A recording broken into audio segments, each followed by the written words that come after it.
এই যে গার্মেন্টস মিল ফ্যাক্টরির শ্রমিকরা, ছেলে মেয়েগুলো, কি পরিমাণ মানবেতর জিন্দিগি।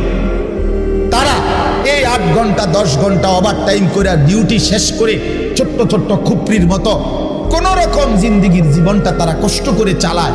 অল্প কয়টা টাকা বেতন পায়, বেতনটার জন্য কত সময় কত আন্দোলন করতে হয় তাদেরকে।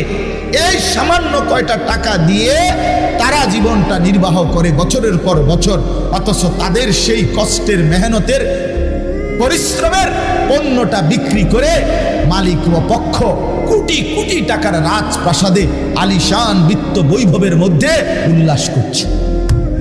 আল্লাহ বলেন, বান্দা এই যে ব্যবধান, এটা আমি করছি, এটা আমার ফয়সালা, আমার ইচ্ছা। আমি যাকে মন চাই ধনী বানাই, আমি যাকে মন চাই গরিব বানাই, আমি যাকে মন চাই সম্পদের প্রাচুর্য বাড়িয়ে দেই, আমি যাকে মন চাই সম্পদ কমিয়ে দেই। আমার বান্দা, এটা তোমার দুনিয়াবি কোনো শিক্ষা, দুনিয়াবি কোনো যোগ্যতা, শারীরিক কোনো দক্ষতা, তোমার মেধার কোনো বিচক্ষণতা নয়, কসম আল্লাহর নয়। যুবক, প্রতারিত হয়েও না বন্ধু।